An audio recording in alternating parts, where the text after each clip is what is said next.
We're real life sisters, Kay and Shi, and we real life want to be your sisters too. Welcome to the family. No takesies backsies. Now let's get on with the Kay and Shi Show.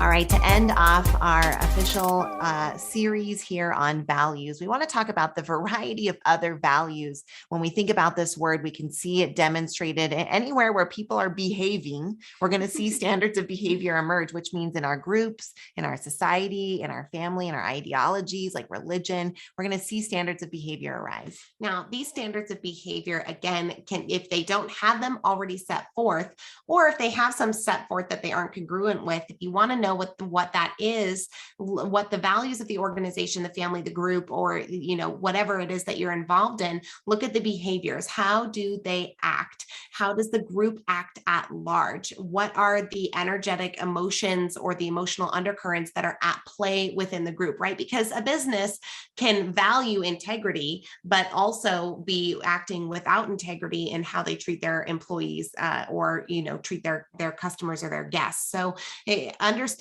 that this isn't what we say again, but what we do, and what you routinely do within a group or an organization or a family really influences how you, the individual, act as well, right? Probably the first place all of us are exposed to values is within the institution of family. We all came from some kind of primary group. Most of us, that's a mom and a dad or some combination of parents and step parents.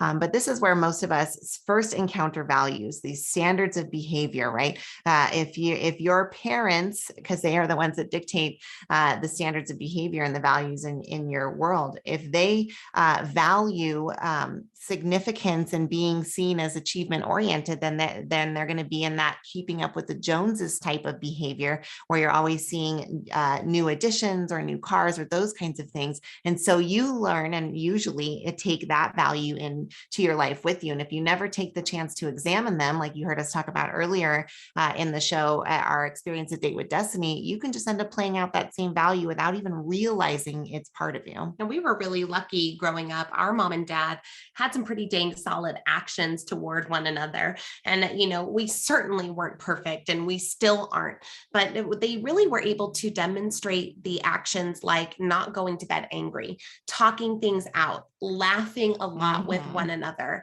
Family first, right, was always something that was one that they said and did. Yeah, physical affection was another one, demonstrating and showing love. And these were all of their behaviors, which were our family values. And we're so grateful to have gotten so many wonderful ones from our family, especially knowing that it's on our mom's side, that it was a lot harder for her when she was growing up. So kudos to you, Mom, and shout out, you did great. But values are demonstrated outside of the family as well. If you think about Kay, we were talking before recording about how we come together in groups. There's this concept of the third place, right? Like most people feel most integrated into their community and happy when they've got three places. Now, two of these places in your life are pretty much determined for you, right? It's where you spend your nights and it's where you spend your days, AKA your home at nights. And then if you're in school, then that's your secondary place. If you work, then that's your secondary place. But having a third place, like a church, like a gym, like a coffee shop that you belong at, is really one of those secret formulas for people to feel most integrated and least lonely. But it's also another place where we see values demonstrated. For quite a few people, Squeeze In is a third place. Yeah, we love that. Shout out to our regulars if you're one of them, because we know that that third place is so important. We try to create a really good environment for people. So that third place can really be like the family in the way that the values that they demonstrate, remember the actions, not what they say, can affect you one way or another. Now, the third place can be a positive influence on your life. Like maybe you're part of a CrossFit community and the people there are really dedicated to going to the gym. And this is something that helps you stay fit, and knowing that you're going to see your friends in the morning, knowing that you're going to work out with a trainer that you like, having those kinds of things in place can be really, really good for you. Similarly, if maybe you're in a group environment, like, I don't know, you join a local, pop-up sports team and you're in a softball league, but the people on the league are are crap talking one another are very negative, and the actions that they demonstrate, maybe they're engaging in regular bad habits like drinking after every single game, or getting too drunk at those fairs. Those things can rub off on you too and end up impacting you negatively. Another way that we see values demonstrated is on that macro level. You always know I'm going to bring it back to sociology and seeing things through that lens, but we've got societal values too, right? Cultural values. Where you were raised has different standards of behavior versus other places. There's a lot of variety around the world of ways of behaving, of ways of dressing, of ways of speaking, of ways of communicating. In Japan, it's very rare for men to tell their wives that they love them and show any physical affection.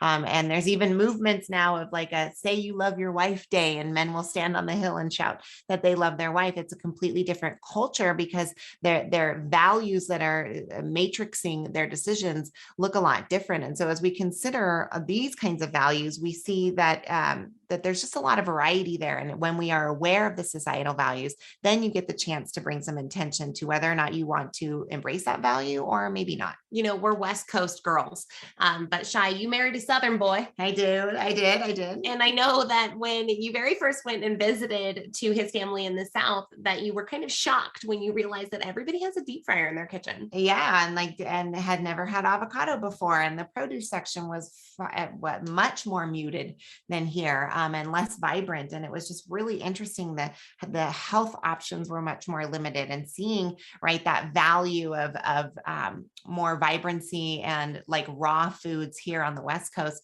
versus the Southern Coast was that's a great one to bring up. Right. Well, in the South, I'm sure that they value deliciousness, right? They come around together around a table. It's a celebration. It's a coming together, right? So the more delicious the food is that's at the table, the better for everyone's experience. And here on the West Coast, sans the fryer, you might find juicers. Now, is green juice necessarily delicious? No. But is it really good for your body? Yes. Is it healthy? That the values of the regions play out, right? We delicious coming together, or more healthful options, even if you're sacrificing on taste. Well, we hope you've enjoyed this deep dive onto values. They are in action, whether or not you acknowledge them. So we always know that shining a light on something can help you just bring any attention or areas of work that need to surface into light. So we hope that you enjoyed this, and we look forward to seeing you again on the Kay and Shi Show. We are in your corner, and remember, we're rooting for you.